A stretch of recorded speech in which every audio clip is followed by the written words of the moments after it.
All right, look, we need to talk about what the Dodgers just did. And I'm not going to sugarcoat this because honestly, I'm sitting here looking at the numbers and I don't know whether to laugh or cry. The Los Angeles Dodgers just committed $69 million dollars over 3 years to Edwin Díaz. And if that sounds familiar to you, it's because we literally just watched this exact movie play out with Tanner Scott. I mean, are we serious right now?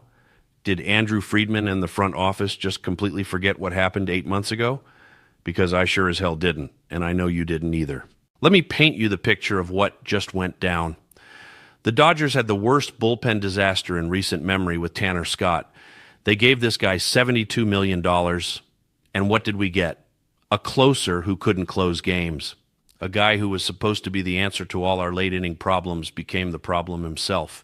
He had an ERA that made us want to look away. He couldn't find the strike zone with a GPS. And when October came around, when the lights were brightest and the games mattered most, where was Tanner Scott? Not on the World Series roster. Let that sink in. They paid a guy $72 million dollars and didn't trust him enough to pitch in the World Series. Now here we are, barely into December, and Friedman is standing at a podium telling us that Edwin Díaz is different, that this time it's going to work, that we've learned from our mistakes. Except have we? Because from where I'm sitting, this looks like the exact same bet with slightly different odds. Edwin Díaz is getting $23 million a year. Tanner Scott got $24 million a year. Edwin Díaz has had inconsistency issues with the Mets. Tanner Scott had inconsistency issues with everyone. Edwin Díaz is coming off some rough stretches. Tanner Scott was coming off a decent year too before he imploded. The definition of insanity is doing the same thing over and over again and expecting different results, right? Well, welcome to Dodger Stadium, where we're apparently running a psychological experiment on how many times we can sign expensive closers and watch them crumble under pressure. And before you come at me in the comments saying I'm being too harsh or that I don't understand baseball analytics, let me tell you something. I understand the numbers. I understand that closers are volatile. I understand that past performance doesn't guarantee future results.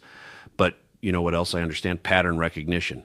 And the pattern here is screaming at us. Think about what we're actually doing here. We now have $39 million dollars committed to two closers for next season. Tanner Scott is still on the payroll because we can't just make that contract disappear. And now we've added Edwin Díaz to the mix. $39 million dollars. That's more than some teams spend on their entire bullpen. That's more than most teams spend on half their roster. And for what? So we can have two guys who might or might not be able to get 3 outs in the ninth inning without giving us all heart attacks? Dave Roberts came out after the signing and said he still believes in Tanner Scott, that he's going to compete for high leverage situations. So let me get this straight. We just spent $69 million on Edwin Díaz because we supposedly need a closer we can trust, but we also still believe in Tanner Scott, who we just spent $72 million on. Make it make sense. Either Tanner Scott is the guy or he's not. Either you trust him or you don't. You can't have it both ways. You can't pay premium prices for two closers and then tell us they're both going to be great. That's not how this works. And let's talk about Edwin Díaz specifically for a second, because this isn't just about comparing him to Tanner Scott. Edwin Díaz has legitimate red flags. His velocity has been down. His command has been shaky. He had that suspension situation. He's had some absolutely brutal outings where he looked completely lost. The Mets fans I've been talking to, they're not devastated to see him go. They're not flooding social media crying about losing their beloved closer. Most of them are saying good riddance, enjoy dealing with his inconsistency. When the fan base you're leaving isn't upset about you leaving, that should tell you something. But here's what really gets me. The Dodgers just won the World Series. We won it with Yoshinobu Yamamoto pitching in relief in Game 7. We won it with a bullpen that was statistically the 10th worst in baseball during the regular season. We won it without Tanner Scott even being on the roster. We proved that you don't need to spend $140 million on closers to win championships. We proved that versatility, depth, and smart management can overcome not having that one dominant closer. And then what do? We turn around and do the exact thing we proved we didn't need to do. Andrew Friedman keeps talking about being aggressive but measured. He keeps saying they're looking for value and smart investments. But where's the value here? Where's the measured approach?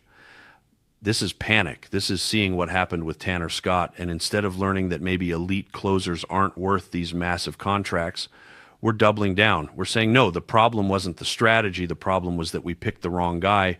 So let's do it again with someone who has a lot of the same warning signs. I want to believe this works out. I really do. I want Edwin Díaz to come to Los Angeles, throw that slider with that trumpet entrance music, and absolutely dominate. I want him to prove me wrong and make me look like an idiot for doubting this signing. But I've been watching baseball long enough to know that when something looks like a mistake, talks like a mistake, and costs $69 million like a mistake, it's probably a mistake. The Dodgers have the resources to absorb this if it goes wrong. We can eat bad contracts and move on, but that's not really the point, is it? The point is that we should be smarter than this.